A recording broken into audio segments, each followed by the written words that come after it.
Good morning, great morning, wonderful morning, spectacular morning, outstanding morning, magnificent morning, supercalifragilisticexpialidocious morning. The beautiful reminder of choice is what that just was, and it's something that we constantly remind you of. I remind myself of it. Why? Because it's really important. Remember, our reality has nothing to do with the facts. It has nothing to do with what's happening in our lives. It has to do with the meanings that we're giving it. It has to do with how we're seeing things, the perception that we have, what we're looking for. And guess who gets to decide that for you in your life? You do. You've always have that. You've always had that in you. You have it in you now, and you always will have it in you. See, your greatest power is your agency, your ability to choose your thoughts, to accept, reject ideas, to originate ideas. And with that, you can lead yourself into an incredible life that's much different than what you're experiencing now, but only if you use what we're talking about here. And this is what we do hope that you engage with in your life. Now, what have we been studying? We've been studying this beautiful gem here, the Master Key System. And this is definitely a beautiful gem that I recommend that you keep in your library for the rest of your life to reflect on. Now we've gone through it. We're almost to the end of it. Almost the end. We're at page 426, and this goes to 432. Oh my goodness, that's so amazing. Over a year, we've been reading this page by page and diving into it, dissecting it. But again, even though we've done that, the most important thing that I can remind you of is to use it, to apply it in your life. Because if you don't, nothing's going to change. See, application, baby, that's where it's at. That's what makes the difference between those who are successful in a big, beautiful way versus those who struggle and deliver more of the same outcomes. And you don't want to be in that section, do you? No, I know you don't. That's why you're here. You want to change that. So use it and use it as if your life depends on it.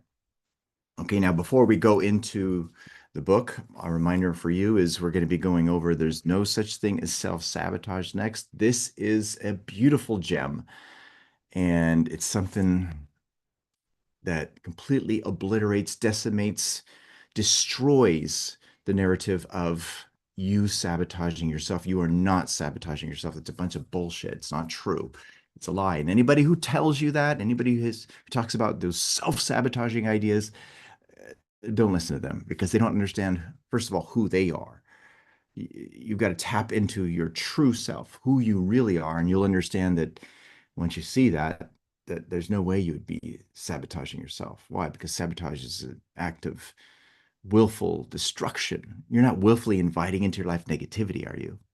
Of course you're not. See, and that's why this is such a beautiful gem here. And by the way, invite people to come to this, to go through this, because it's going to be amazing for them too. All right, so let's go over this, shall we? Let's go into where we are in this beautiful gem here. And I'll go ahead and switch it over. 1, 2, 3, boom. All right, there we go. Okay. Now we're going to go over this question again because of how important it was, and then go into the next question. And the page we're on is 426. And the question is, what is the meaning of the statement, only 5% have the vision to annex the strategic position to see and feel a thing before it happens?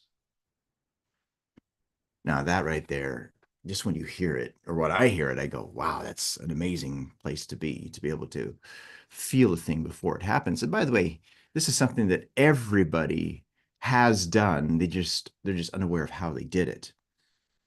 With that being said, how would you love to always be in that state where you can feel the thing before it happens, recognize how you got there? It's going to be amazing for you once you do tap into that. Well, let's go over this. Now, what does he say here? He says 95% of the people are busy attempting to change effects. They're trying to change the outcomes. Yes, they are busy trying to do that, attempting to do so. Something happens which they do not like, and they try to change the situation. They soon find that they are simply changing one form of distress for another. I think about that. They think they get rid of that, but then once they do, something else comes in and it's almost the same thing. Maybe you've gone through that. Maybe you've experienced that in your life where you're going, what the heck is going on? This is like Groundhog's Day. And you're all confused about it. And you're going, oh my gosh, what the heck? I know I've gone through that. Well, let's proceed. The other 5% are busily engaged with causes. They know that in order to make any permanent change, it is the cause which they must seek. And that's the gem right here for this. In order for anybody to make permanent change on the outside, they must first deal with the cause, and that cause is what's happening inside.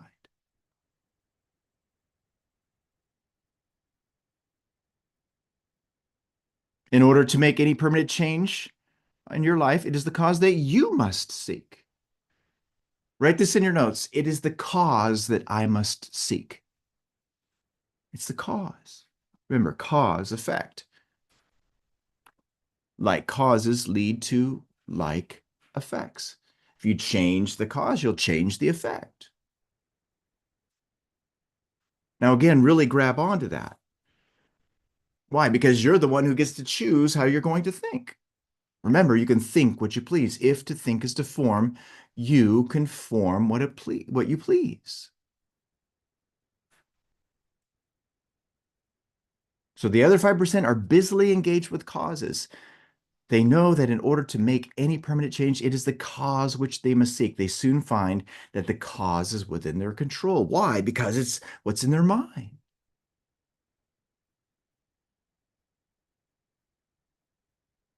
It is the 5% who do the thinking and the 95% who merely accept the thoughts of others. It is those only who think who can see and feel a thing before it happens.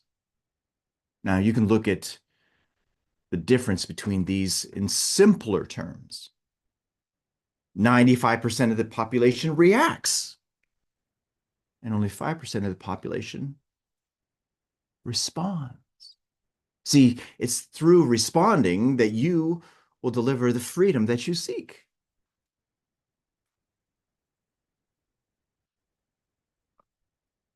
Now, again, absorb that for a moment. Most people live in reaction. They wait for conditions to show up before they think differently. How many of you have fallen into that trap? Ooh, I have. They try to change the effects instead of the causes. And when that happens, what's happening? The reinforcement of the pattern.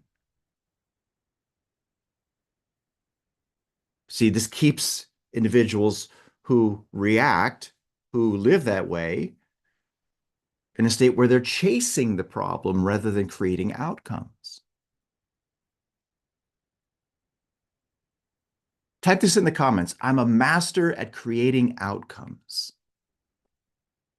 I'm a master at creating outcomes. That's what you must decide for you. Now, the other side, the 5% that he's talking about here, another way to look at this, yes, they look at it at the cause level, but what they do is they use imagination to steer the wheel, not the rear view mirror. Now think about that. There's a statement that I share when talking about imagination. You're either a slave to your imaginings or a master of your imagination. It's the latter that, again, delivers the freedom that you seek. Most people live their lives imagining from the past, the precedent, what they've done before, their beliefs that they've created that they didn't know they created. That image keeps showing up in their mind. They keep delivering that, and they don't even know that it's happening. If you want to rid yourself of that, you've got to control the image that you hold on the screen of your mind, because if you don't, things will not change. So you have to look at the world as fluid, not fixed. That's a huge difference between the 95 and the 5% that he's talking about here. There's a statement from Robert Collier when he talks about information. Most people, when they see the information, they keep it passive or static. And there's a problem with information when it's passive or static. What is it? It's that it's not moving. And that's a problem. Why? Because life is moving. So you got to shift the information from being static to dynamic. See, that ties beautifully into what he's sharing here. You've got to make it fluid. Imagine great things for yourself. Have a vision. And from there, that vision, if you hold it, will organize circumstances instead of waiting for the circumstances to grant permission.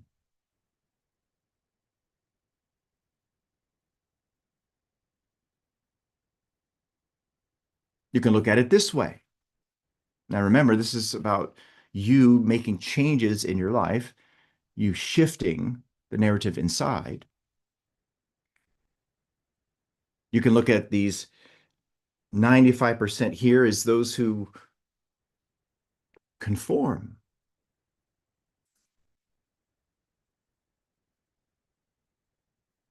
Those who continue to do what the masses do. Don't ever follow the masses.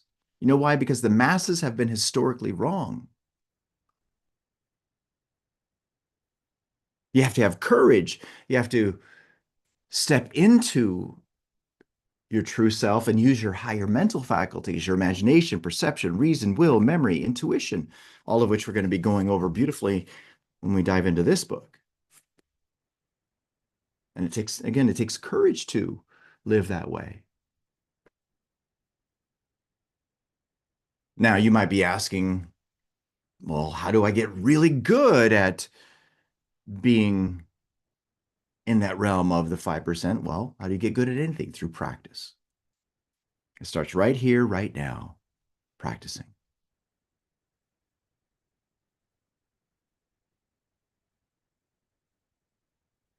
Now, before we proceed, those of you who are watching this live stream, you'll have to tap into the rest of these calls. Go to elevitality.com and register for Master Your Mind. You'll thank yourself later.